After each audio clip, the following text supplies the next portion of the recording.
ইতিমধ্যে খবর পাওয়া গেছে সুরেন্দ্রনাথ কলেজ থেকে উইয়ে খাওয়া বান্ডিল বান্ডিল টাকা উদ্ধার হচ্ছে। এটা শুধু সুরেন্দ্রনাথ কলেজের বিষয় নয়। সুরেন্দ্রনাথ কলেজ তো দীর্ঘদিনই হচ্ছে যে তৃণমূলের তোলা culture, thread culture, admission syndicate, এই সব কিছুর একটা বড় এপিসেন্টার ছিলই। তার পাশাপাশি কলকাতা সহ গোটা রাজ্যে একাধিক কলেজ ক্যাম্পাস থেকে এই ধরনের নানান তথ্য কিন্তু সামনে আসছে।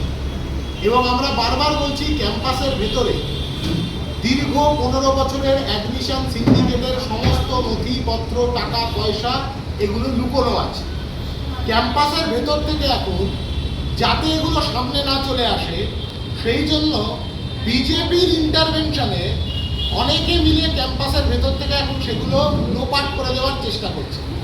তথ্য প্রমাণ লোপাট করাটা ঠিক যেমন তৃণমূলের অন্যতম দক্ষতা ছিল এই প্রশ্নে, তা আমরা তিলোত্তমার ঘটনার সময় দেখেছিলাম, ঠিক একই রকমভাবে গোটা দেশ জুড়ে বিজেপিও যে এ ব্যাপারে কিছু জায়গায় তৃণমূলের চেয়েও বেশি দক্ষ, তাও কিন্তু প্রমাণিত হয়েছে।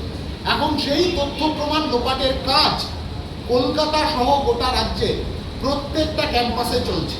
আমরা স্পষ্ট বলছি, ইমিডিয়েট অডিট রিপোর্ট জমা করতে হবে।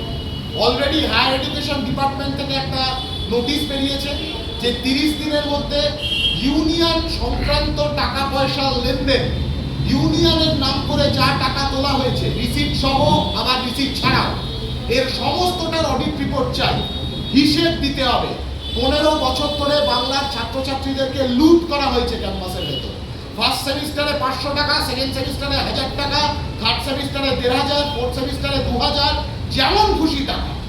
আশুতোষ কলেজ থেকে রাতের অন্ধকারে ফার্নিচার, আলমারি, বেল্লাই সাইজের সব আলমারি, সেই সব আলমারি গায়েব হয়ে যাচ্ছে। কোথায় যাচ্ছে আলমারি? কার নির্দেশে আলমারি পাচার হয়ে যাচ্ছে? কার বাড়িতে আলমারি পাচার হচ্ছে? তাহলে কি বিজেপির প্রথম এবং সর্বপ্রধান কাজ হয়ে দাঁড়িয়েছে তৃণমূলের লুটের টাকাগুলো নিজেদের করায়ত্ত করে নিয়ে ভাগ বাটোয়ারা করে নেওয়া, আর টিএমসিপির যে সমস্ত নেতারা দিনের পর দিন এই লুটের কারবার ক্যাম্পাসে চালিয়েছে তাদের আড়াল করা, তাদের বিরুদ্ধে যা তথ্য প্রমাণ ক্যাম্পাসে আছে সেগুলো লোপাট করা? এটাই কি তাহলে বিজেপি স্ট্র্যাটেজি? আমরা স্পষ্ট বলছি, বাংলার মাটিতে 15 বছর ধরে ক্যাম্পাসে ক্যাম্পাসে যে চুরি চামারির সিন্ডিকেট চলতে পারে না, আমরা চলতে দেব না, এবং কোনো তথ্য প্রমাণ লোপাট করা যাবে না।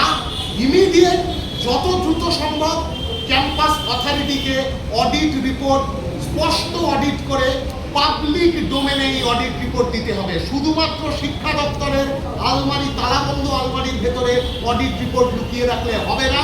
পাবলিক ডোমেনে এই অডিট রিপোর্ট আসতে হবে।